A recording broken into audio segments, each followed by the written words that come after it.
जय गुरुदेव, जय जय गुरुदेव, जय जय गुरुदेव, जय जय गुरुदेव, जय जय गुरुदेव, जय जय गुरुदेव, जय जय गुरुदेव, जय जय गुरुदेव।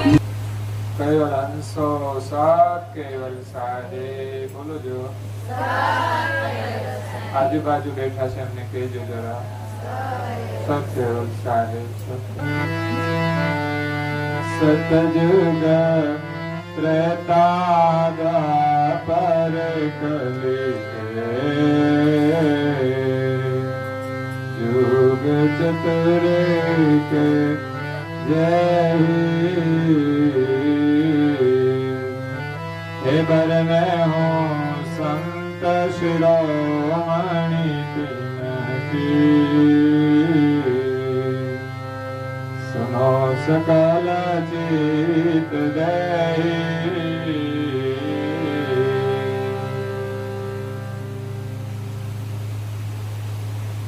प्रेम भक्तजनों ज्ञान संप्रदाय स्थापक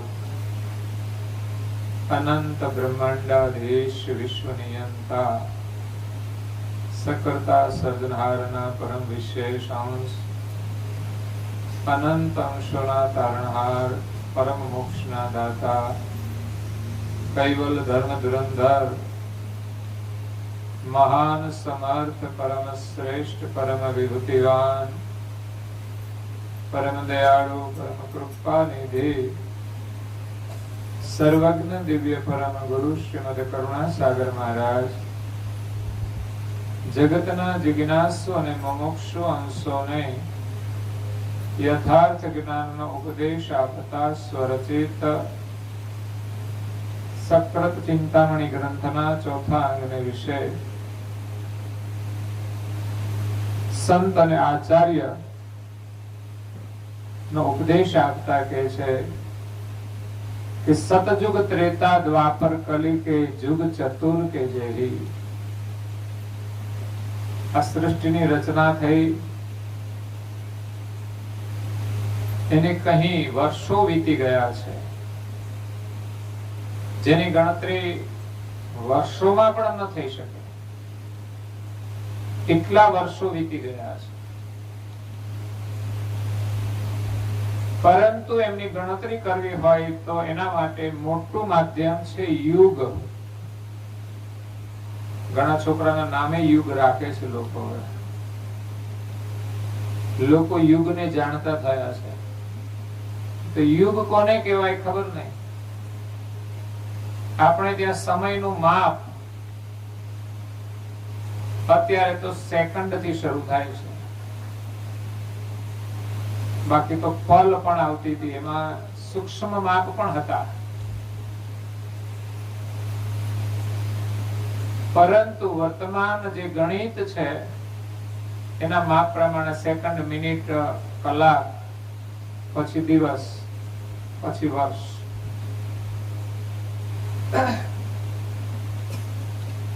પછી વર્ષ પછી આવે છે યુગ 4,32,000 વર્ષ વીતે ત્યારે કળિયુગનું આયુષ્ય પૂરું થાય કળિયુગનું આયુષ્ય 4,32,000 વર્ષ છે દ્વાપર યુગનું આયુષ્ય કળિયુગ કરતા બમણું છે 8,64,000 છે ત્રેતા યુગનું આયુષ્ય કળિયુગ કરતા 3 ગણું છે એટલે 12,96,000 વર્ષ થાય અને સતયુગનું આયુષ્ય કળિયુગ કરતા 4 ગણું છે એટલે 1,17,28,000 વર્ષ સતયુગના થાય ચારેના ભેગા મળીને 4 યુગના ભેગા મળીને 43,20,000 વર્ષ થાય આ 4 યુગ પૂરા થઈ જાય એટલે ફરી પાછા 4 યુગ શરૂ થાય આ ચાર યુગના નામ છે સતયુગ, ત્રેતા, દ્વાપર અને કળયુગ. અત્યારે શું ચાલે છે? હે, શું ચાલે છે? સતયુગ, કળયુગ ચાલે છે. તમને કેમ ખબર પડી કળયુગ ચાલે છે? એનું પ્રમાણ શું છે કળયુગનું? હે, કળયુગનું પ્રમાણ શું? આ કળયુગ ચાલે છે. કોઈ લાજ કાઢી નથી.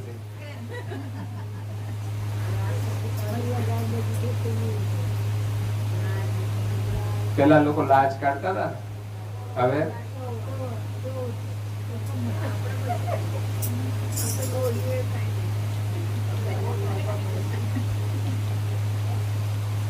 હવે તો લોકો દેવ મંદિર માં જાય તો પણ ખુલ્લા માથે જ જતા હોય છે. અને નવી પેઢી માટે તો ઓઢવાનું જ કશું હોય નહીં તો શું ઓઢે? કળિયુગે લઈ લીધું કે હવે મારા યુગમાં ના ચાલે કે છે. આ તો થોડા વર્ષો પહેલા હતું. કળિયુગ તો ઘણા વર્ષથી ચાલે છે. નવી ફેશન તો હમણાં આવી. 50 વર્ષ પહેલા આપણે જોઈએ છે કે બધી મર્યાદાઓ હતી કે કઈ 50 વર્ષ પછી જ કળિયુગ નથી બેઠો. 5123 વર્ષ થયા કળિયુગના.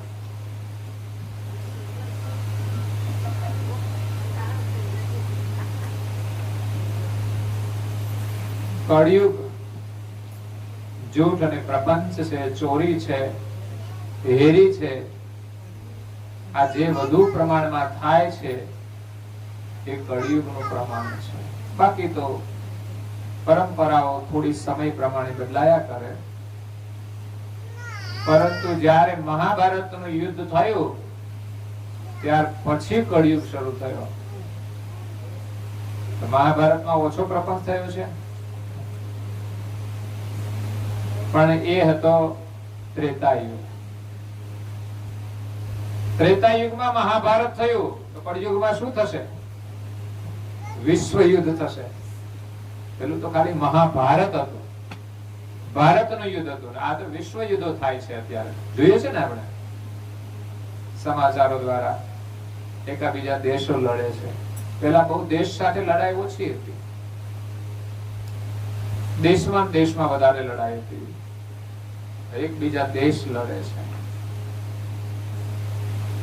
તો વિશ્વ યુદ્ધ. કળિયુગની અંદર ઘર ઘરમાં ડખા હોય. આને શું કહેવાય? કળિયુગ છે કે નહીં? ઘણી વાર લોકો કહે નહીં કે અમારા ઘરમાં ડખો છે, પણ ખાનગીમાં થતો હોય. કારણ કે અત્યારે કોઈને ભેગા રહેવું, બે ભાઈઓને ભેગા નથી રહેવું કે પછી બે બહેનોને ભેગા નથી રહેવું, ખબર નહીં. ગમે અને એકને પેટમાં દુખે. પેટમાં કોને દુખે? જેની આવક વધારે હોય એને. જેને કામ ના કરવું હોય એને પેટમાં દુખે વધારે. જેને વધારે બહાર ફરવું હોય એને પછી ભેગા ના કરે. બહાર જુદા રહીએ તો સ્વતંત્ર. પણ ક્યારેક તો પરિસ્થિતિ એવી આવીને ઉભી રહી જાય કે ઈચ્છા પ્રમાણે બધું થતું નથી અને ગધા મજૂરી કરવી પડતી હોય છે. એટલે કળિયુગ છે, પરંતુ મને લાગે છે કે જેને ભગવાનનું ભજન કરવું છે એના માટે તો સતયુગ છે. કળિયુગની અંદર પણ આપણે સતયુગમાં જીવી શકીએ છીએ. અત્યારે આપણે બેઠા છીએ ને સતયુગમાં બેઠા છીએ. સત્સંગ સતયુગમાં થાય છે. આપણા ઘરની અંદર સેવા, પૂજા, પ્રાર્થના, ઉપાસના જો આપણે કરતા હોઈએ તો એ સમય સતયુગનો છે. રાત્રે 12 વાગ્યા સુધી ટીવી જોતા હોઈએ તો એ એ કળિયુગ ખરો. પછી કોણ સવારે વહેલા ઉઠે? સવારે મોડા ઉઠવું એ કળિયુગ છે. જૂના લોકો હજુ વહેલા જ ઉઠે છે, પણ કળિયુગના લોકોને તકલીફ પડે છે કે વહેલું ઉઠાતું. ગાયો ભેંસો ના દોવી હોય તોય ના ઉઠાય. બોલો, હું તો એમ કહું, પહેલાના લોકો ગાયો ભેંસો દોવાની હતી એટલે વહેલા ઉઠતા હતા. અત્યારે નથી કરવાનું તો એને વહેલા ઉઠીને ભજન કરવું જોઈએ. કેટલો લાભ છે, કેટલી અનુકૂળતા આપી છે. પણ હવે કઈ થતું, કારણ કળિયુગ આવ્યો છે. ઊંઘો એમ. ઊંઘવાથી મળવાનું શું? તમારે જેટલી જોઈએ એટલી ઊંઘ તો કરવી જ જોઈએ. સાંજે તમે 10 વાગે સુઈ જાઓ તો 6 કલાકની ઊંઘ પૂરતી છે. ઊંઘ કેટલી કરવી જોઈએ? કોઈએ એમ કહ્યું છે કે યોગી માટે 4 કલાકની ઊંઘ પૂરતી છે. 4 કલાક ઊંઘે યોગી તો પર્યાપ્ત છે. પછી યોગ કરે, ધ્યાન કરે તો એમાંથી એને ઊંઘનો આરામ મળી જાય છે. ભોગી માટે 6 કલાકની ઊંઘ પૂરી છે. જે સંસારમાં રહેતા હોય, ભોગ પ્રધાન જીવન છે, એના માટે 6 કલાકની ઊંઘ પર્યાપ્ત છે. અને રોગી માટે 8 કલાક. થોડા બીમાર હોય તો સ્વાભાવિક છે 2 કલાક વધારે ઊંઘવું પડે. મને લાગે છે કે વધુ ઊંઘ કરે છે બધા રોગી તો ખરા છે, એને કઈ બીમારી તો લાગુ પડી છે, એટલે વેલા નહીં ઉઠી શકવું એ પણ એક બીમારી છે. જે લોકો મોડા ઉઠે છે ને એ લોકો બહુ દુખી થાય છે. તમે જોજો, ભલે ઊંઘતા હશે મોડા સુધી, પણ ઉઠવામાં એટલા દુખી થાય કે ન પૂછો વાત. કદાચ તમે સ્વયં અનુભવ કરી જોજો મોડા ઉઠનારા લોકોની માટે. એ ઉઠવાનું હોય 7 વાગે ઊંઘ ઉડી, પછી આમ આંખો ખોલીને પાછી બંધ કરીને પાછા કે મોડા ઉઠીશું. ફરી પાછા થોડી વાર પછી આંખો ખોલે, ગોદડું ઊંચું કરે, ફરી પાછા ઊંઘી જાય. એ ઉઠવામાં 1 કલાક કરે. 1 કલાક સુધી હેરાન થાય પછી ઉઠે. આ એની હેરાનગતિ છે. ન ઉઠી શકવાથી આપણને તકલીફ પડે છે. ઉઠવું પડશે, ના છૂટકે ઉઠવું પડે. એ હેરાનગતિ છે. બાકી ઊંઘ ઉડે ને ઉઠી જાય. અને શા માટે ઉઠવાનું? જાગવાનું છે. ઉઠવાની વાત નથી, જાગવાની વાત છે. જાગવાનો અર્થ સામાન્ય નથી. આપણે જીવનમાં પણ જાગવાનું છે. જાગીને જાગો, ઉઠો, જાગો, ધ્યેય પ્રાપ્તિ સુધી મંડ્યા રહો. જીવનનો જે ધ્યેય છે એને પ્રાપ્ત કરવા માટે નિરંતર મહેનત કરો. આજના આપણા પ્રધાનમંત્રી, એને કોઈ પરિવાર નથી. નહીં તો એમ થાય કે આ પરિવાર માટે બધું કરવાનું, પણ આખો દેશ છે ને એનો પરિવાર છે. એના માટે એ સતત મહેનત કરે છે. બાકી એને કઈ ભેગું તો લઈ જવાનું નથી, અને ભેગું લઈ જવા માટે નથી કશું કરતા, પણ દેશ માટે એ મહેનત કરે છે. ઓછામાં ઓછી ઊંઘ અત્યારે આપણા દેશના વડાપ્રધાન કરે છે. જો કે આ દુનિયામાં ભ્રષ્ટાચારી ઓછું જ ઊંઘતા હશે, એને ઊંઘ આવે નહીં કઈ. સમજ્યા? એ બીકમાં નથી ઊંઘતા, અને પેલા દેશની ચિંતા માટે ઊંઘતા નથી. એટલે જાગવાનું છે. મનુષ્ય જીવન મળ્યું છે જાગવા માટે. તું જાગી જો ને જીવનમાં, જીવ જાગી જો ને જીવનમાં. એ ગણો મેલ ભર્યો છે મનમાં, તું શું ખોડે છે વનમાં. જીવ જાગી જો ને જીવનમાં. જીવ જાગજો ને જીવનમાં. સંત તુલસીદાસ એમના ભજનોમાં કહે છે, હે જીવ, તું જાગીને જો આ જીવનમાં તને આ જીવન મળ્યું છે, તું જાગ. શા માટે મળ્યું છે વિચારવાનું છે. આપણે રોજ સવારે ઉઠીને એકવાર વિચાર કરીએ કે આ જીવન શા માટે મળ્યું છે, આજના દિવસ માટે આપણે શું કરવાનું છે.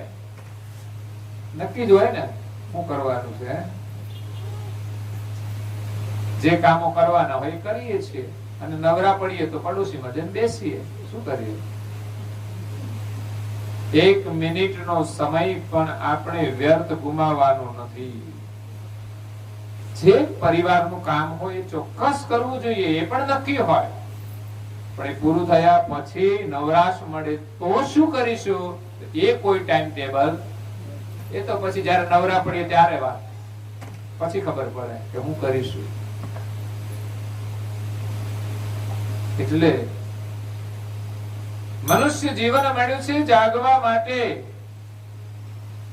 જતા જરાય વાર નહીં લાગે. અત્યારે જે બેઠા છે એની જેટલી ઉંમર થઈ છે એને એનું બાળપણ યાદ આવતું હશે કે હમણાં જ હજુ આપણે નાના હતા. લાગે છે કે નહીં? હમણાં જ આપણે નાના હતા, ભણતા હતા, શેરીઓમાં રમતા હતા. એ બાળપણ હમણાં જ વીતી ગયું છે. તો જીવન જતા શું વાર લાગશે? જ્યાં છીએ ત્યાં પૂરું થતા જરાય વાર નહીં લાગે.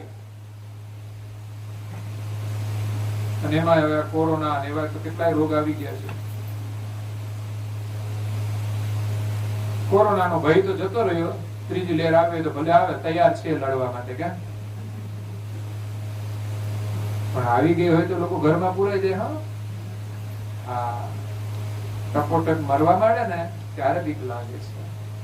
પહેલી લહેર કરતા બીજી લહેરમાં લોકોને થોડો ભય લાગ્યો. ઘણા લોકોને લઈ લીધા. પણ એમ કહેવાય છે વિશેષ ઉંમર વાળાને લીધા હશે, પણ એમાં યુવાનો ઝપટે ચડી ગયા. જેના અનેક સ્વપ્નો હતા, સારા સારા મકાનો બનાવ્યા, પણ રહેવા ના રહ્યા. એને ખબર નહોતી કે આ હું મકાન તો બનાવી રહ્યો છું, પણ આમાં રહેવાનું નથી. ભજન કરી લીધું તો સાથે લઈ જતા, બંગલો તો સાથે આવે નહીં.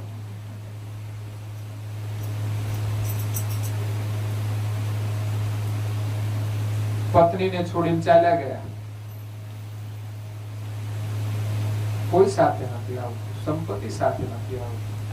હા, જરૂરિયાત છે, ચોક્કસ મહેનત કરીએ, પણ ભજન ભૂલાવવું ના જોઈએ. મનુષ્ય જીવન ભજન માટે મળ્યું છે, તો વચ્ચે જે સમય મળે એમાં તો ભજન કરવું જોઈએ, કે પછી કળિયુગમાં જ રહેવાનું.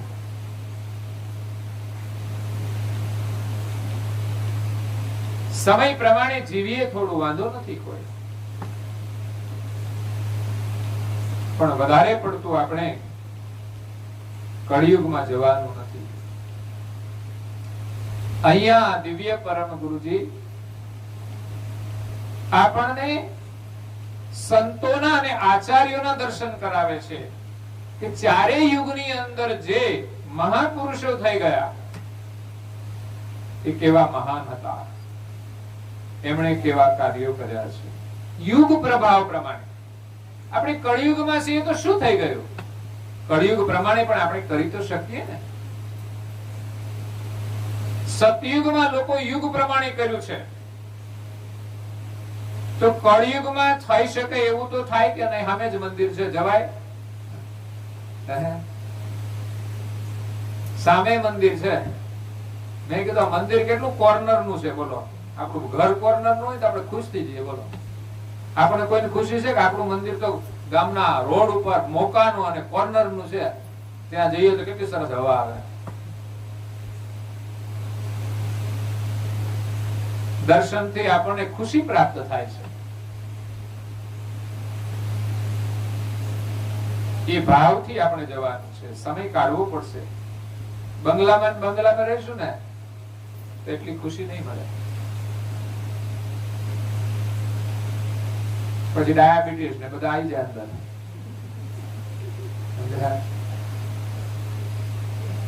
પછી એમ કે તમને કે તમે થોડા ચાલો મંદિર સુધી જાઓ તો ડાયાબિટીસ કંટ્રોલ થાય, એમ કહે.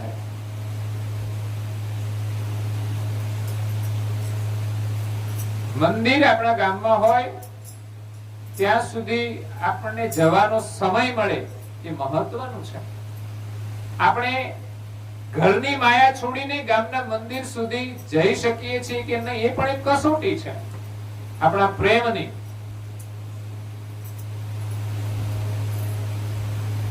અને કદાચ પરમ ગુરુ સાક્ષાત અહીંયા મંદિરમાં આવ્યા હોય દર્શન આપવા માટે, તો આપણી પાસે સમય છે કે નહીં એની બેઠા બેઠા કસોટી કરે છે.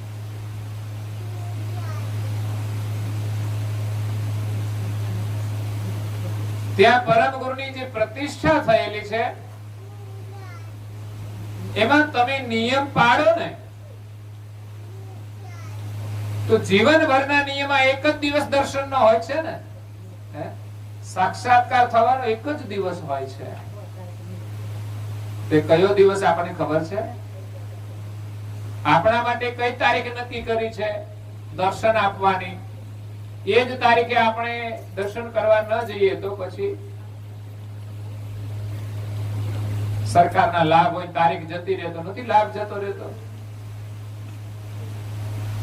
એટલે નિયમ એવો હોવો જોઈએ કે જ્યાં સુધી આ શરીરમાં શ્વાસ છે ને જ્યાં સુધી શરીર આ ગામમાં છે, આ ઘરમાં છે, ત્યાં સુધી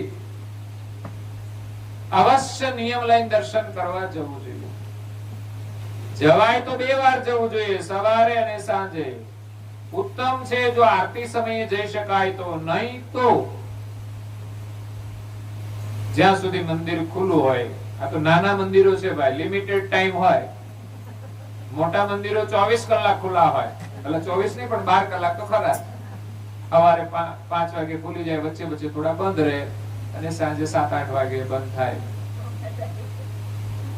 પણ આ તો સેપરેટ મંદિર છે, બહુ ઓછો ટાઈમ આપે આપણને. ગમે ત્યારે ખુલ્લું ના હોય, એના ટાઈમે જવું પડે આપણે. આ મંદિરનો પણ એક મહિમા છે. અને બીજા મંદિરો 12 કલાક ખુલ્લા રહેતા હોય પણ એ નજીક ના હોય, એટલે ત્યાં આપણે વર્ષમાં એકાદ વખત જતા હોઈએ. અને અહીંયા આપણે રોજ જવાનું છે. ખરેખર પરમ ગુરુમાં આપણને વિશ્વાસ હોય અને કામ તો ઘણું હોય છતાં પણ સમય કાઢીએ કે પરમ ગુરુ આપણા વિશ્વાસનું મૂલ્ય કરે છે. કારણ મારા ઉપર વિશ્વાસ કર્યો છે, એને કામ ઘણું છે છતાં પણ એ કામ છોડીને મારા દર્શન માટે આવે છે. ચોક્કસ આપણને એ ભાવનાથી દર્શન થશે. બાકી આપણી ઈચ્છા પરમ ગુરુને દર્શન આપવા હોય તો આવે અમારા ઘરે, તમારા ઘરમાં આવશે. ઘરમાં સ્થાપના તો છે ને, પરંતુ ભાગોળે આવ્યા હોય તો આપણે એના દર્શન કરવા જવું જોઈએ. પછી તમે ભાવના વ્યક્ત કરો કે અમારે ઘરે પધરામણી કરો તો પરમ ગુરુ ઘરમાં પણ આવે. આપણે વિવેક કરીએ. ઘરમાં જે પરમ ગુરુ બિરાજમાન છે ને, સ્થાપના કરેલી છે, ત્યાં તમે રોજ પરમ ગુરુની આજ્ઞા અનુસાર ધ્યાન ભજન કરો, પ્રાર્થના કરો, ઉપાસના કરો, તિલક કરો, પૂજન કરો તો અવશ્ય એક દિવસ એ દર્શન આપશે. નહીં તો ગેરંટી એટલી તો હું આપું છું કે તમને આ જીવન પછી ફરી મનુષ્યનું જીવન તો અવશ્ય મળશે ને મળશે જ. પણ તમારો આવો એક પાક્કો નિયમ હોવો જોઈએ કે જીવનભર આટલો સમય તો આપણે કાઢવો જ જોઈએ. આપણી પાસે સમય કેટલો છે? રાત્રિ અને દિવસ મળીને સમય કેટલો થાય? 24 કલાક થાય છે. ફરી પાછા 24 કલાક આવે. આપણે 24 કલાકનું ગણિત રાખીએ, આખો દિવસ અને રાત્રિ, એક દિવસ ને એક રાત્રિનો સમય 24 કલાક છે. આ 24 કલાક પરમાત્માએ તમને આપ્યા છે ને તમને એ શ્વાસ આપે છે અને એનો આપણે ઉપયોગ કરીએ છીએ. ક્યાં કરવો એના માટે આપણે સ્વતંત્ર છીએ, માટે પરમાત્માને કોઈ દોષ આપવો જ નહીં. એ કહે એ પ્રમાણે જો આપણે વાપરીએ ને તો આપણને બધું જ મળે. તો પછી કોઈ ફરિયાદ રહેશે નહીં. જેણે જેણે 24 કલાકના સમય આપી દીધા ને એના માટે જીવનમાં કોઈ ફરિયાદ ન રહી. ભૂખની કે તરસની, કારણ કે ભૂખ લાગે તો ને, તરસ લાગે તો ને. પૂછો તપસ્વી રઘુરામ મહારાજને 24 કલાક આપી દીધા, કોઈ ફરિયાદ નહીં. ભૂખ ને તરસ ની, લડાઈ ઝઘડાની કોઈ ફરિયાદ નહીં, શાંતિ અશાંતિની કોઈ ફરિયાદ નહીં. તો સંસારમાં લોકો રહે છે એટલે 24 કલાકમાંથી તમે 22 કલાક તમારા માટે વાપરો. માત્ર 2 કલાક તો કમસે કમ તમે કાઢી શકો કે નહીં? તો વિચાર કરો, 22 કલાક તમારા, માત્ર 2 કલાક એમનું સ્મરણ કરવા માટે. એમને નથી જોઈતા, આપણા માટે જ છે. મતલબ કે 22 કલાક આપણે બીજા માટે કાઢીએ છીએ, સમજો ને? આ બધી વસ્તુઓ માટે, નાના માટે, તેના માટે, બીજા માટે. પોતાના માટે કેટલો સમય? પોતાના માટે, આત્મકલ્યાણ માટે કેટલો સમય? આત્મકલ્યાણ માટે એ જ આપણા માટે છે. બાકીનું બધું શરીર માટે, આપણા માટે ના કહેવાય. પરિવાર માટે, આપણા માટે નથી. મોજ શોખ માટે, અને લોકોને જરૂર કરતા વધુ મળી જાય પછી તો દેખાવ માટે ચાલતું હોય છે. જિંદગી દેખાવમાં વીતી જાય છે. પછી પણ પૂર્ણ વિરામ નથી આવતો કે ચાલો આપણી પાસે પર્યાપ્ત છે, હવે વધુ આવે એ પરમાર્થમાં વપરાવવું જોઈએ, તોય જીવન સફળ થાય. પરંતુ સમય કાઢ્યા વિના આપણું કામ થશે નહીં. માણસનું મન જ્યાં સુધી પ્રભુ ભક્તિમાં નહીં જોડાય ત્યાં સુધી સંસારના વિષયોમાંથી મુક્ત થવાનું નથી. પ્રભુ ભક્તિમાં ન જોડાય એટલે વિષયોનું જ ચિંતન કરશે,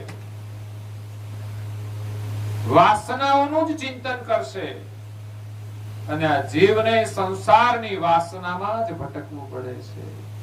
જીવ વાસનાને લઈને દુખી છે, મિથ્યા કલ્પનાઓમાં દુખી છે. એટલે જ્યાં સુધી વૈરાગ નહીં આવે ત્યાં સુધી સંસારની આસક્તિ છૂટશે નહીં. એટલે મનને પ્રભુમાં જોડવાનું છે, ભક્તિમાં જોડવાનું છે. તો પ્રાઇવેટ 2 કલાક કાઢવાના, પ્રાઇવેટ. બાકી 22 કલાકમાં કામ કરતા કરતા પણ તમે હરિસ્મરણ કરી શકો. કામ કરતા કરતા પણ એનું ભજન થઈ શકે છે. એ રીતે તમે 24 કલાક પણ અર્પણ કરી શકો છો. ભજન કરતા કરતા તમે કામકાજ કરો એ તમારું ભજન થઈ જાય છે, તમારી સેવા બની જાય છે. તમે રસોઈ બનાવો સ્મરણ કરતા કરતા, એ રસોઈ પ્રસાદ બની જશે, એ કાર્ય તમારું સેવા બની જશે. એટલે 2 કલાકનો સમય આપણે અવશ્ય કાઢવો જોઈએ. એમાં સવારે થોડી પ્રાર્થના કરો, સાંજે પ્રાર્થના કરો, વચ્ચે સમય હોય થોડું ગ્રંથોનું વાંચન કરો. અતિ ઉત્તમ પુરુષાર્થ છે ધર્મ ગ્રંથોનું અધ્યયન કરવાનું. પરમ ગુરુ શ્રીમદ કરુણાસાગર મહારાજે આપણને અમૂલ્ય ખજાનો આપ્યો છે. આ કોઈ સામાન્ય પુસ્તક નથી. આની અંદર કિંમતી રત્નો મૂકેલા છે. એક એક વચન રત્ન સમાન છે. આ વચન દુનિયામાં ક્યાંય સાંભળવા નહીં મળે. અને આ વચન વાંચીશું, શ્રવણ કરીશું, આપણું જીવન રત્ન સમાન બની જશે. નહીં તો પછી કોડીના ભાવમાં ખર્ચાઈ જશે. સંસારની માયા માટે જીવન ખર્ચી દઈએ તો કોડીના ભાવમાં ખર્ચાઈ ગયું. કોડી લઈ અને સામે હીરો આપી દીધો. આ શરીર, આ જીવન એ હીરા સમાન છે. હીરા જન્મ અમોલ થા, કોડી બદલે જાય. કોઈ સરસ કબીરજીએ વાત કરી છે. હીરા જન્મ અમોલ થા, કોડી બદલે જાય. કોડીના બદલામાં આપણે આ અમૂલ્ય જીવન આપી દઈએ છીએ. તો અત્યારે તમે 1 કલાકનો સમય જેમ સત્સંગ માટે કાઢો, કલાક, 1.5 કે 2 કલાક પણ જતા રહે. આવો રોજ 1 કલાક કાઢીએ તો કઈ નુકસાન જાય ખરું? સત્સંગ માટે નહીં તો કંઈ પણ કરવા માટે, ઘરમાં તમે પ્રાર્થના કરો, પૂજા કરો, દેવ મંદિરે જાઓ, 24 કલાકના 2 જ કલાકમાં. અને એટલો તો ટાઈમ તમને મળતો જ હશે કે નહીં? નહીં મળતો હોય? સંસારની પરિસ્થિતિ જોતા તો મને એવું લાગે છે કે તમને કદાચ સમય નહીં જ મળતો હોય, એવું મને જીવન લાગે છે. કામ એટલું હોય છે કે આપણને સમય જ ન મળે. શહેરમાં તો લોકો બહુ બીજી થઈ ગયા છે.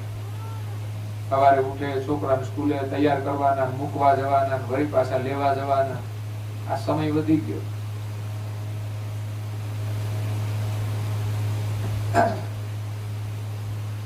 પણ છતાંય હું જોઉં છું ને લોકોને, તો લોકો નવરા જ હોય છે. બોલો, આપણે જોઈએ તો બજાર બેઠા હોય નવરા લોકો, ક્યારેક નીકળીએ તો અડોશ પડોશમાં બેઠા હોય નવરા લોકો. એમ જોઉં તો મને નવરા લોકો દેખાય છે. અને ઘણા નવરા ઘરમાં બેઠા હશે, ટીવી ચાલુ કરીને બેઠા હોય, અત્યારે મોબાઈલમાં બેઠા હોય. એમાં જોવાનું સારું હોય, એ આપણે જોઈએ તો સારું પણ છે, લાભ પણ છે. પણ માત્ર આનંદ માટે, મનોરંજન માટે કે સમય પાસ કરવા માટે જો માણસ એનો ઉપયોગ કરે તો જીવન વ્યર્થ છે.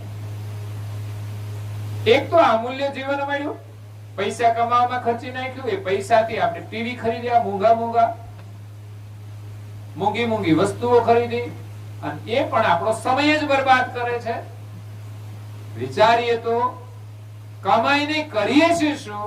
તો કે જીવન બરબાદ કરીએ છીએ. જીવનમાં ઉપયોગી થઈએ, કોઈને ઉપયોગી થઈએ. જે બીજાને ઉપયોગી થાય એ સાચો યોગી છે. સ્વાર્થ માટે તો આ દુનિયામાં પશુ, પક્ષી અને બધા જીવે છે. મને લાગે છે કે એ કોઈને ઉપયોગી થાય છે કે નહીં? મને લાગે આપણા માટે નથી જીવતા હોય એવું લાગતું. પશુઓ કોના માટે જીવે છે? આપણે એની સેવા કરીએ છીએ. સેવા તો ખરી જ ને. સવારે વહેલા ઉઠીને વાસીદા કરવા, એટલે વર્તમાન સમય માટે તો ઘણું કઠિન કામ છે. લોકો મહેનત કરે ત્યારે એમ થાય કે ના, ખરેખર જીવન ઘણું જટિલ છે. વહેલા ઉઠવું જ્યાં કઠિન છે, અને પછી વાસીદા કરવાની વાત તો હવે બહુ અઘરી કામ છે. નવી પેઢી માટે જો વાસીદા કરવાનું થાય, છી થઈ જાય. એ વાસીદા કરવાનું છી કરે. ઘરે છોકરા જન્મ છે ત્યારે સફાઈ નહીં કરે, એ બધું છી નથી. છૂટકો જ નથી, મજબૂરી છે બધી. આ બધું છીછી જેવું હોય છતાં પણ સ્વીકારવું પડે છે. ભોગના સુખ બધા છીછી જેવા જ છે. આ શરીર આમ દેખાય સુંદર, તમે તૈયાર થઈને બેસો એટલે, કપડા સારા પહેરો એટલે, પણ ભીતરથી તમે જુઓ તો એની અંદર વિશેષ કોઈ સુંદરતા નથી. દુર્ગંધથી ભરેલો આ દેહ છે. એની સુંદરતા ક્યાં ખોવાઈ જાય છે કઈ ખબર પડતી નથી. અને એના જ પ્રભાવમાં આપણે બેભાન થઈને આ જીવન ગુમાવી દઈએ છીએ. માત્ર આ શરીરના ભાનમાં જ બેભાન થઈને આપણે જીવન ગુમાવી દઈએ છીએ. એટલે કહેવાનો મતલબ કે જાગવાનું છે, આપણે જાગવાનું છે. જીવન મળ્યું છે એ જાગવાનું છે.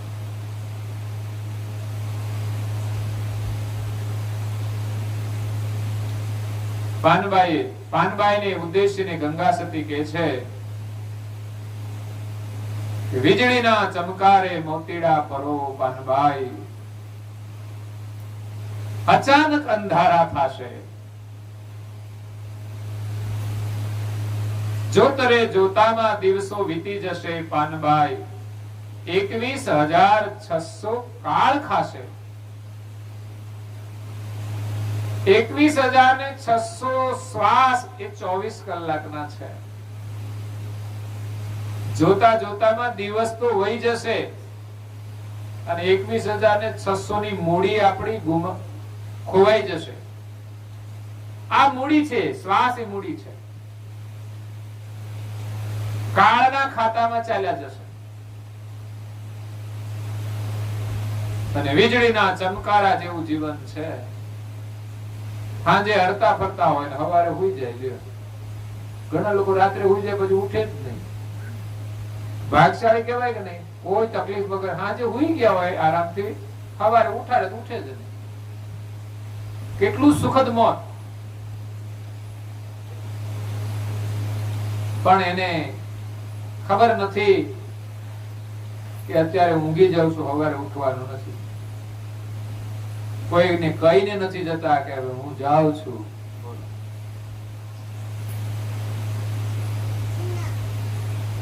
એટલે બધું એક દિવસ છોડી દેવાનું છે, એ તો નક્કી જ છે. એમ સમજીને આજથી આપણે આ ભજન કરવું જોઈએ. એની પાછળ નહીં દોડવું જોઈએ. પ્રેમ રાખો હોય ત્યાં સુધી. નહીં તો ઘણી વાર જેની સાથે પ્રેમ રાખવાનો હોય એની સાથે લોકો પ્રેમ નથી રાખતા અને દુઃખી થતા હોય છે. ઘરમાં માતા પિતા હોય એની સાથે પ્રેમથી રહેવાનું હોય, પણ એ બધું ઓછું જોવા મળે છે. અને બીજી બાજુ કઈ દોડે છે સુખ માટે. જે માતા પિતાના દર્શનથી આપણને સુખ મળે એની જગ્યાએ ટીવીમાં અને મોબાઈલમાં સુખ શોધે છે. એમાં ક્યાં હતું સુખ? ઘરમાં જે જીવતા જાગતા મા બાપ બેઠા છે એના પ્રેમથી દર્શન કરો, પ્રણામ કરો, એમની સેવા કરો, તમને આનંદ મળશે.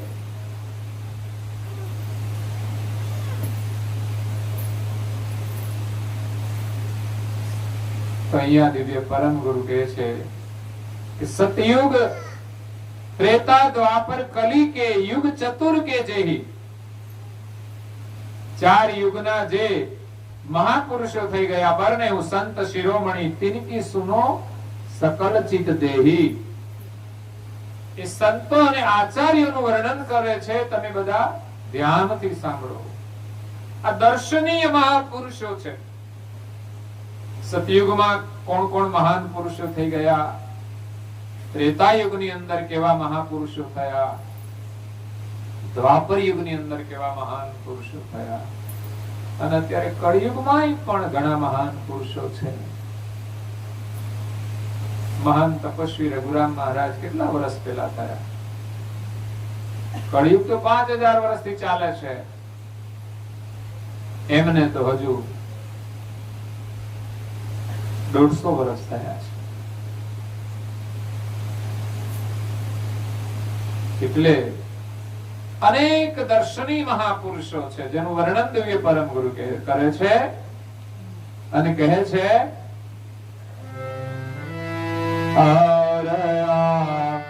સારજ સહિત ભક્ત સદા ભિન્ન કરી બાતો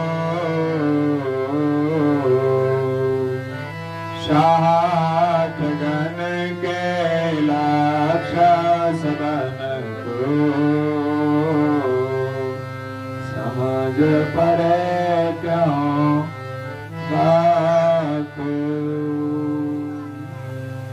और आचार्य सहित भक्त सद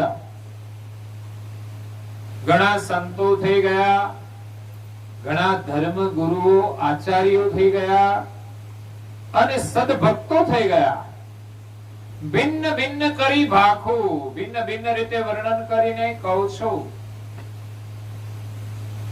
શાહા ઠગન કે લક્ષ્ય સબન કો, એમાં ઘણા મહાન પુરુષો થઈ ગયા જે સાચા હતા અને દુનિયાની અંદર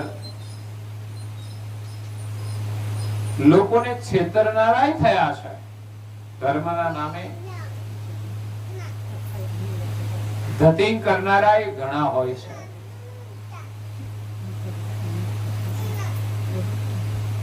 તો આપણે સાચાની ઓળખ કરવાની છે. સાચા કોને કહેવાય અને ઠગ કોને કહેવાય? સાવધાન રહેવાનું છે કળિયુગની અંદર, કારણ કે કળિયુગમાં સાચા બહુ ઓછા હોય અને છેતરનારા કદાચ સ્વાંગમાં વધુ જોવા મળે. ઘણા જૂઠા લોકોનો પર્દાફાશ થતો હોય છે. આપણે હવે તો મીડિયા થઈ ગયા એટલે આપણને જાણવા મળે. એક બાબા હતા, લોકો દુખી તો છે જ, અને બાબા લગભગ લોકોના દુઃખ મટાડવાનું જ કામ કરે. તમે ચપટીમાં દુઃખ મટાડી દે. ચમત્કારી બાબા એમ કહેવાય. પાછા ચમત્કારી બાબા કેટલાય જેલમાં બેઠા છે. આ બધા ચમત્કારી બાબા, અને હજુ ઘણા ફરતા હોય. જ્યાં સુધી એનો પર્દાફાશ ન થાય ત્યાં સુધી એની દુકાન ચાલે છે. કે તમે સમોસા ખાવ દુઃખ તમારું દૂર થઈ જાય. લે સમોસા તો એ આપણને કે તમે સમોસા ખાવ દુઃખ જતું રહે, આમાં વિશ્વાસ રાખવાનો એમ. સારું, બાબાએ કીધું છે સવારે સમોસા ખાઈ લઈએ એટલે સારું થઈ જશે. આવા ઈલાજ હોય છે.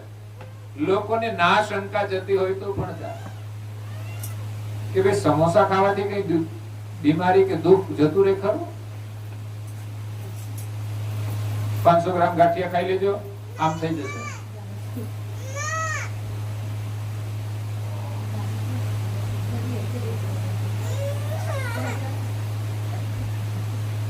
એક બાબા, ચમત્કારિક બાબા, કે તમે પૈસા આપો એને ડબલ કરી દેવાના. વિચાર કરો. અને મૂર્ખ લોકો હોય છે કે એમની પાસે જે ડબલ કરવા જાય. બેંકો તો બહુ વર્ષે ડબલ કરે ને બાબા જો થોડા દિવસમાં ડબલ કરી આપતા હોય તો આપણને વિશ્વાસ આવે કે હાલો બાબા કેમ કરી આપે? ચમત્કારિક છે. એમને ઘરે જેમ કેમ છાપખાનું હોય. લોકોને આ રીતે મફતનું મળવામાં વિશ્વાસ વધારે આવે. તમે જોજો, ક્યાંય પણ કોઈ ચમત્કાર કરતું હોય તો આપણે તેમ તે ગાલો જઈએ. આપણે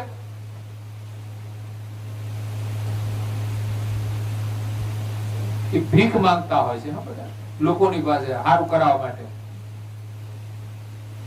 પણ એક પ્રપંચ જાળ ફેલાવીને ભીખ માંગતા હોય. પેલા ભિખારી હોય ને એમ જ કે અમને આપો 5-10 પૈસા આપો, સીધી વાત છે. અને આ બધા પ્રપંચ જાળથી લોકોની પાસે ભીખ માંગતા હોય છે. કે તમે 1000 આપો 2000 થઈ જશે. એટલે આવા ઠગ લોકો શું કરે ખબર? પેલો 1000 આપે ને એટલે કે બીજા દિવસે તમે આવજો 2000 મળશે. બીજા દિવસે 2000 આપી પણ દે. પેલાને વિશ્વાસ આવે થોડો, પછી કે તમે 2000 આપશો એટલે 4 મળશે. લોકો 2 પછી મૂકે દાવ પર. આ જુગાર રમવા જેવું છે. થોડો જીત્યો એટલે ડબલ મૂકે, 2 મૂકે એટલે બીજા દિવસે 4 આપે. બાબા ચમત્કારિક છે. પછી તો પ્રચારે ચાલુ કરી દે. 4 ના 8 આપે, 8 ના 16 આપે, 16 ના 32 આપે. પછી એમ લાગે કે હવે મોટી ફિગર થઈ છે, બીજા દિવસે ગાયબ, અદ્રશ્ય થઈ જાય. બાબા ચમત્કારિક એટલે અદ્રશ્ય થતા વાર લાગે. વિચાર કરો, આવા બાબા છે બધા ચમત્કારિક. એટલે ક્યાંય લાલચથી કામ નહીં કરવું જોઈએ. ભગવાનમાં ભરોસો રાખો. બાકી આવા દુનિયામાં જે ઢોંગી હોય, દુતારા હોય, એમાં ક્યાં વિશ્વાસ નહીં રાખવો. જીવનમાં સારું કામ કરો, ચોક્કસ ભગવાનના આશીર્વાદથી તમે સુખી થશો, તમારી સમસ્યા દૂર થઈ જશે. તમારું ભાવિ તમારા હાથમાં છે, નહીં કે કોઈના હાથમાં. કોઈ તમને સુખી કરી દે એમાં ક્યાંય શ્રદ્ધા રાખવી નહીં. આ મહાપુરુષોના સાનિધ્યમાં સુખ છે, પણ કેવું? પ્રલોભન વગરનું છે. ભગવાનનું ભજન કરવાનો જે આનંદ આવે તે આનંદ, બાકી બીજો કોઈ આનંદ નહીં. બાકી 100 ના 200 કરી દે, 200 ના 400 કરી દે, એવું કઈ નથી.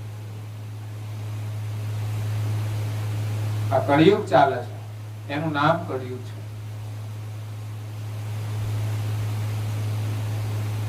એક મહાત્મા દુર્ગા દેવીની પૂજા કરે. દુર્ગાની પૂજા કરતા કરતા દુર્ગા માતા એમને એક શંખ આપ્યો. શંખ થોડો ચમત્કારી.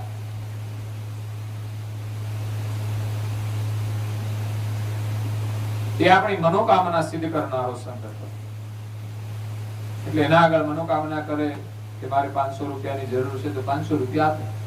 આવો ચમત્કારી શંખ. મહાત્માને તો આ કઈ જરૂર હતી નહીં, એટલે એનો કોઈ ઉપયોગ ખાસ નહોતા કરતા.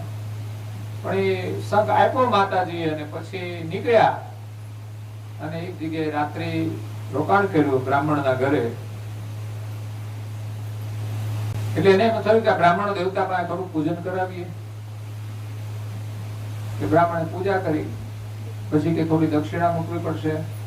એટલે મહાત્માએ તો કહ્યું કે ભાઈ દક્ષિણા માટે 500 રૂપિયાની જરૂર છે. તો સંઘે 500 રૂપિયા આપ્યા. હાલો બ્રાહ્મણે જોયું, ઓહો આ તો ગજબનો સંઘ છે.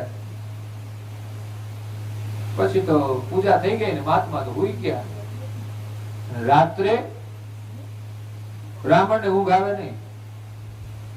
એને તો બીજો સંઘ શોધી કાઢ્યો, મહાત્માની જોડે મૂકી દીધો ને પેલો લઈ લીધો. એની નજર સામે જોયું કે આ 500 રૂપિયા આપે છે. એટલે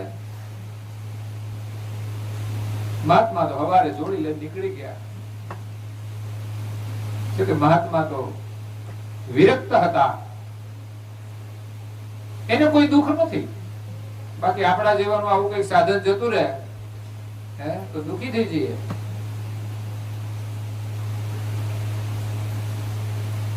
એટલે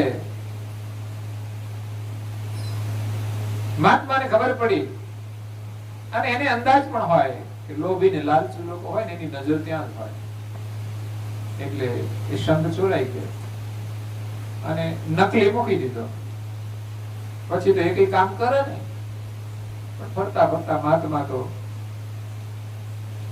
દુર્ગા દેવી પાસેથી બીજો શંખ લઈ આવ્યા.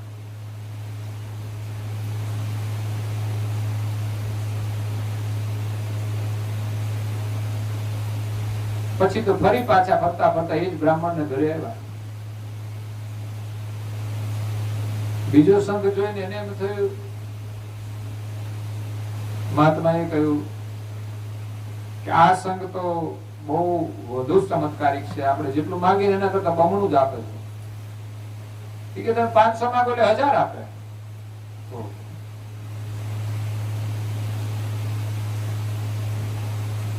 એટલે બ્રાહ્મણને ફરી લાલચ થઈ.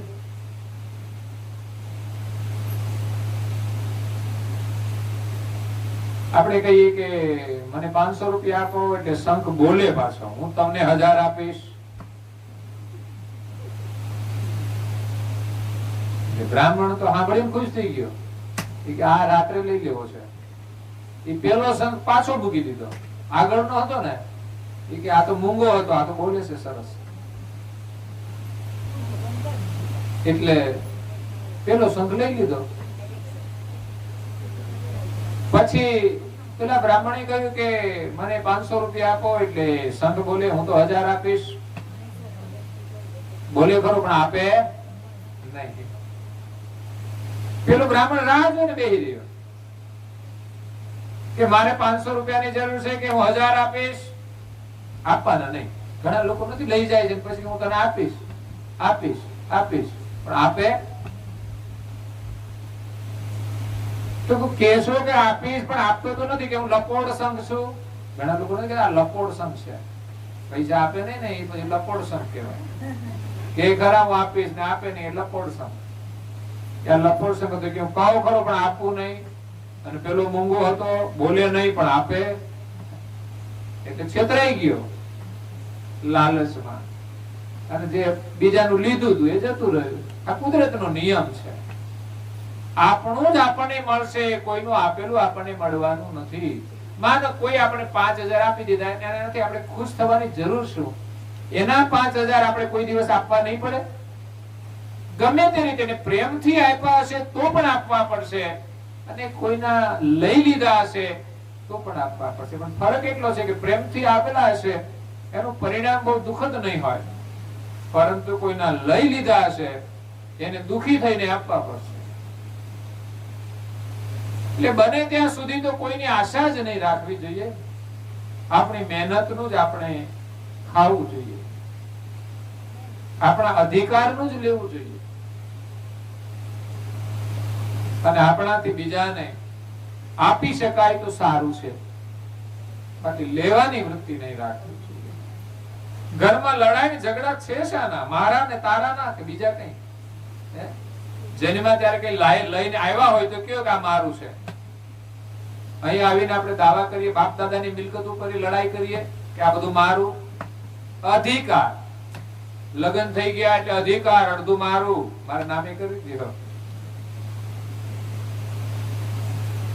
નામે ના કરી દે તો પછી છૂટા પડી જાય. અત્યારે વિશ્વાસ નથી સંબંધોમાં. પેલા તો મોટા ભાગે ભાઈઓના નામે જ મિલકત હતી ને, હવે 50% બહેનોના નામે થવા માંડી. એના પાછળનું કારણ એ પણ છે કે ભાઈઓનો હું ભરોસો ક્યારે છૂટાછેડા આપી દે. એટલે હકદાર તો ખરા જ, અડધી મિલકતના હકદાર છે. આ કઈ શાકભાજી છે ગમે ત્યારે લઈને ગમે ત્યારે છોડી દઈએ, અને એ મિલકત વગર ખરેખર તો અડધી મિલકત લઈને જ જવું જોઈએ. કાયદેસર છૂટા પડવાનું હોય. અત્યારે તો લોકો પ્રેમથી સમાધાન કરવા વાળા છે, કોર્ટમાં લડવા વાળા છે. ઘણા લોકો બદલો લેવાની વૃત્તિથી કામ કરતા હોય છે. કે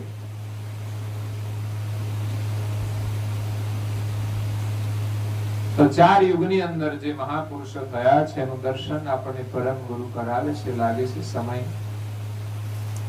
થાય છે તો વિશેષ કથા હવારે શ્રવણ કરીશું. સુઈ જવું છે ને? આરામ કરીશું. બહુ સમય થોડું થોડું ખાઈએ તો પચવામાં સારું રહે. જેટલું પચે એટલું શ્રવણ કરીએ, જેટલું શ્રવણ કરીએ ધ્યાનથી શ્રવણ કરીએ, અને જે શ્રવણ કરીએ એમાંથી થોડું જીવનમાં ઉતારવાનું છે, માત્ર થોડું. આપણું જીવન બદલવા માટે માત્ર કથાના થોડા જ વચનો પર્યાપ્ત છે. પરમ ગુરુના જ્ઞાનની એક પણ ચોપાઈ આપણા જીવનમાં જો ઉતરી જાય કે સમજાઈ જાય તો આપણું જીવન ધન્ય બની જાય. જે અધોગતિ તરફ છે એ આપણું પ્રગતિ તરફ જીવન વળી જશે. ખોટા માર્ગે જે ચાલી રહ્યા છે ત્યાંથી માત્ર પાછા જ વળવાનું છે. પછી ચાલવાનું તો છે, આપણો સ્વભાવ ચાલવાનો તો છે, જે દિશામાં ચાલીશું ચાલવાનું છે, પણ માત્ર દિશા બદલવાની છે. સંસાર તરફથી આપણે સર્જનહાર તરફ ગતિ કરવાની છે. જો સંસાર તરફ ગતિ કરતા રહીશું તો ક્યાં જઈશું? 84 ની ખાઈમાં જવું પડશે. 2 રસ્તા છે. સંસાર તરફનો રસ્તો આપણને 84 માં લઈ જાય છે. ખરેખર 84 જોઈને જ આપણને દુઃખ થાય. આ જીવન પૂરું થયા પછી આવી રીતે જીવ્યા પછી 84 માં જવા? રાજા મહારાજાઓ સતયુગમાં ત્રેતા યુગમાં હજારો વર્ષ જીવી ગયા છતાં પણ સંતોષ ન થયો. તો આપણે તો ક્યાં વધારે જીવવાનું છે? થોડા જીવનમાં શા માટે આ બધું પ્રપંચ કરવાનું? 84 માં જઈને દુઃખી થવાનું, નરકની યાત્રા કરવાની. અને જે લોકો જૂઠ કરે છે, પ્રપંચ કરે છે, ચોરી કરે છે, હેરી કરે છે, એ જીવતા જ નરકની પીડા ભોગવે છે. આપણને એમ લાગે કે એમણે તો પૈસા બનાવી લીધા, પૈસા હું બનાવી લે, એને કોઈ બનાવી લીધો છે.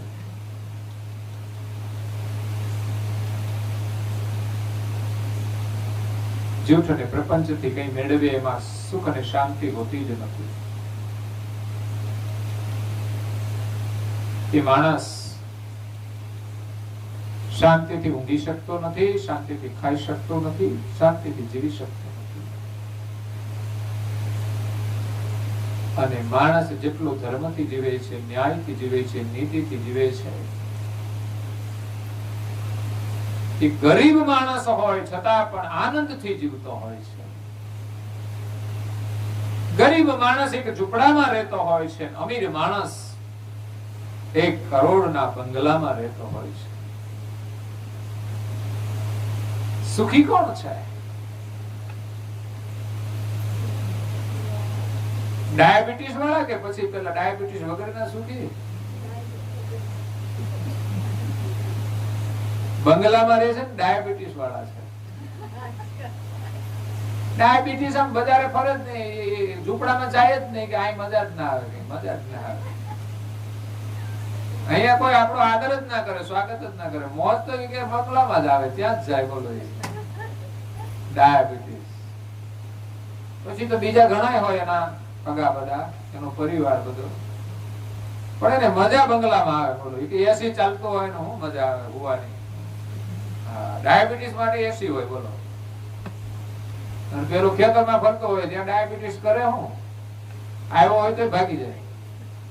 મોટા ભાગે તો નથી આવતો, કારણ કે પરિશ્રમી લોકોને આ સમસ્યાઓ નથી થતી. જીવન આપણું પરિશ્રમમય હોવું જોઈએ, પુરુષાર્થમય હોવું જોઈએ. શરીર આપણું નિરોગી હોવું જોઈએ. શરીર આપણું સ્વસ્થ નથી તો આપણે સુખી જ નથી. સંપત્તિ ચાહે ગમે તેટલી હોય, શરીર રૂપાળું ગમે તેટલું હોય, પણ સ્વસ્થ ન હોય તો શું કામનું છે? કોઈ આપણને એમ કે આ સ્વસ્થ શરીર તમારે કયું શરીર જોઈએ છે? રૂપાળું જોઈએ છે કે પછી શ્યામ જોઈએ છે કે કુરૂપ જોઈએ છે? રૂપાળું છે એ બીમારી વાળું આવશે અને પેલું કુરૂપ છે એ સ્વસ્થ આવશે. બોલો, કયું પસંદ કરશો તમે? તો આપણે મુસીબતમાં મુકાઈ જઈશું. કયું લેવું એ સમજ પડતી. રૂપાળું ગમે પણ એમાં કે શાંતિ મળે ને. બીમાર હોય તો કરવાનું શું?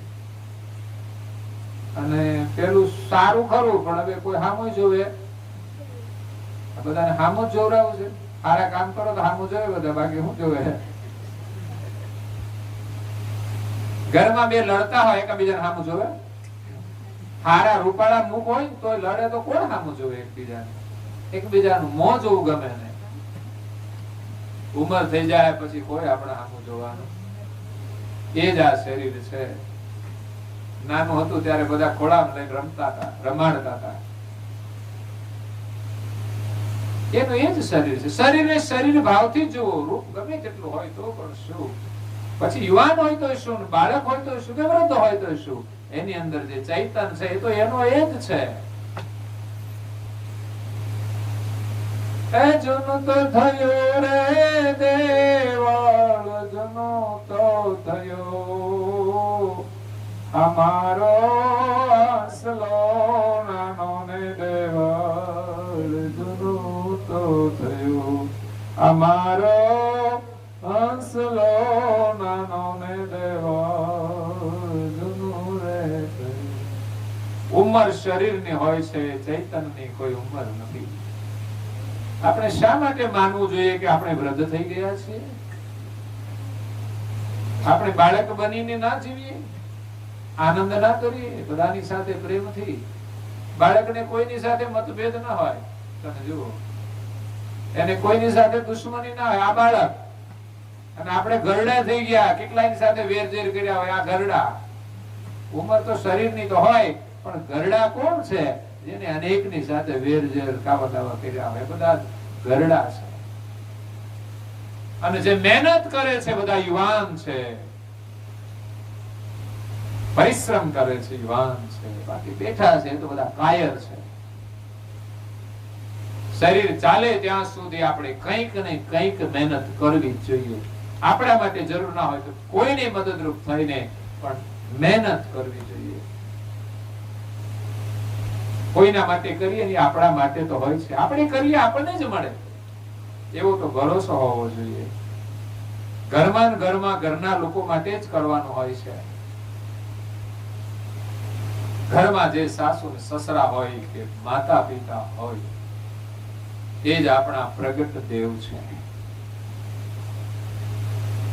એની અંદર પ્રભુના દર્શન કરો તો દર્શન થશે, નહીં તો દર્શન બહુ દુર્લભ છે. એની તમે સેવા કરો પ્રભુ પ્રસન્ન થશે. એને વિશ્વાસ આવશે કે એના મા બાપની સેવા કરે છે, એનો થાય તો આપણું થાય, નહીં તો ના થાય. મા બાપની સેવા ન કરે એના ઉપર ભગવાન પણ વિશ્વાસ ન કરે. આ જેમણે જન્મ આપ્યો એ મા બાપનો ના થયો એ મારો થશે? પરમાત્માને પામવા માટે તો કેટલી કસોટી થાય છે. જ્યારે ઘરના જે મા બાપ હોય છે ને એ બિચારા થઈને રહેતા હોય છે, આજીજી કરતા હોય છે પ્રેમથી. અત્યારે તો પેલાના જેવા નથી હોતા. પેલા તો બધા બહુ દાદાગીરી ચાલતી હતી.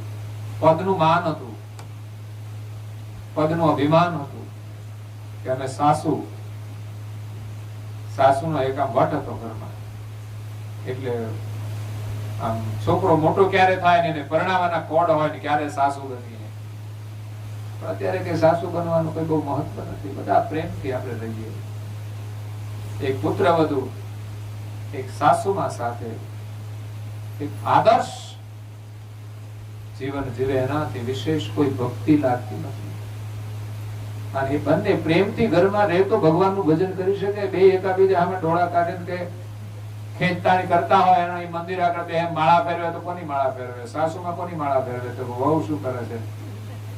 કારણ કે બેને અનુમાન હોય એટલે સ્વાભાવિક છે કે એની જ માળા ફરે. આખો દિવસ બગડી જાય. હવારમાંથી એકબીજાના મુખ જોવે ને આખા દી બગડી જાય. સમજાતું નથી. એક દીકરીને મા પ્રત્યે અનહદ પ્રેમ છે અને અહીંયા માના જ સ્વરૂપમાં સાસુ હોય છે. ત્યાં કેમ મેચિંગ થતું નથી એ સમજાતું નથી. અને નવી પુત્ર બધું મેચિંગ કરે. બોલો, બધું કપડાનું મેચિંગ તો હવે થાય છે. પેલા માત્ર કપડાના જ મેચિંગ હતા, હવે તો કપડાના મેચિંગ સાથે 10 બીજા મેચિંગ કરે. માથાની અંદર પીનો નાખ્યો ને એ એવા કલરની જોઈએ. કાનના લટકણિયા હોય એ એવા કલરના જોઈએ. હાથમાં કઈ પહેર્યું હોય એ પાછું એવા કલરનું હોય. જેટલા શણગાર હોય એ બધા મેચમાં આવવા જોઈએ. અને છેલ્લે જુતિયા પહેર્યા હોય એ પણ મેચિંગમાં આવવા જોઈએ. બોલો, જુતિયાનો કલર એ મેચિંગમાં હોય. એટલે 10-15 જોડી જુતિયા હોય. કેમ તો કે ભાઈ કમસે કમ 10 કલર તો હોય જુદા જુદા. એટલે બધા મેચિંગમાં સેટ થઈ જાય. પણ સાસુમાં સાથે સેટ ના થઈ ગયો. આ મેચિંગ બધું થઈ ગયું ને આમની સાથે ના થઈ ગયું. આ મેચિંગ કરવાનું શું? તમારા મેચિંગ નું મહત્વ છે. તમે તમારા મેચિંગ સાથે સાસુમાની સાથે પ્રેમથી વાત કરતા જતા હો ને, અડોશી પડોશી તમારા આમ જોઈ રહે કે વહુ આવી છે ઘરમાં કે પછી કોઈ દેવીનો અવતાર છે. પરિવારમાં બધાની સાથે મેચિંગ થાય પછી તમારા મેચિંગની જો શોભા વધે. પછી તમે 10 જોડી ને 15 ને 20 જોડી જુતિયા રાખો તોય વાંધો નથી. 50 જોડી કપડા રાખો વાંધો નથી. પણ ઘરના સભ્યોની સાથે તમારું મેચિંગ હોવું જોઈએ. ઘરમાં કોઈની સાથે મનમેળ ન હોય, 50 જોડી કપડા લઈને ફરે, રોજ નવા નવા ફેરવા કરે, શું કરવાનું? જીવન મળ્યું છે તો પરમાત્માનું ભજન કરી લઈએ. મહાપુરુષોના જે વચનો છે એ શ્રવણ કરી એમના દર્શન કરીએ. પરમ ગુરુના વચનો તો આપણું કલ્યાણ કરનારા છે, પરમ મોક્ષ આપનારા છે. આપણું અહોભાગ્ય છે કે પરમ ગુરુના આપણને દર્શન થાય છે ને એમના વચનામૃત શ્રવણ કરવા મળે છે. તમે માત્ર મંગલાચરણનો પાઠ કર્યો ને એ પણ તમારા માટે આશીર્વાદરૂપ છે. આ મંગલાચરણ કોઈ સાધારણ નથી. કરુણાસાગર મહારાજશ્રીએ કરેલું મંગલાચરણ પરમાત્માની કૃપા મેળવવા માટે, સર્જનહારની કરુણા પ્રાપ્ત કરવા માટેનું આ મંગલાચરણ છે. પરમ ગુરુના આ દર્શન છે મંગલાચરણ. એને આપણે વંદન કરીએ મંગલાચરણના ભાવથી, શબ્દોથી. એટલે આ વચન છે ને એ બહુ પવિત્ર છે. આ કોઈ આપણા ગોઠવેલા નથી શબ્દો, આ કોઈ કવિની કવિતા નથી. અનુભવી મહાપુરુષના હૃદયમાંથી આ જે નીકળેલા વચનો છે મંગલાચરણ છે, મંગલ આચરણ, કલ્યાણ કરનારા છે. અને એ આપણા મુખમાંથી નીકળે તો વચનો પવિત્ર છે. જ્યારે મુખમાંથી બોલાય ને બોલવું પાછું. હો, તમને વાંચતા આવડે તો વાંચો, સાથે બોલજો. કારણ કે વાણી નીકળશે તો તમારી વાણી પવિત્ર થઈ જશે. મનથી બોલશો તો મન પવિત્ર થઈ જશે. પછી ધીમે ધીમે બુદ્ધિથી અવલોકન કરશો તો બુદ્ધિ પવિત્ર થઈ જશે. પછી હૃદયમાંથી જ્યારે પ્રેમ પ્રગટ થશે તો હૃદય પવિત્ર થઈ જશે.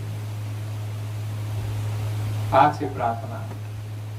તો વિશેષ કથા આપણે સવારે શ્રવણ કરીશું. ત્યારે કથાને અહીંયા વિરામ આપીએ છીએ. અસ્તુ સત્યવલ સાહેબ જય જય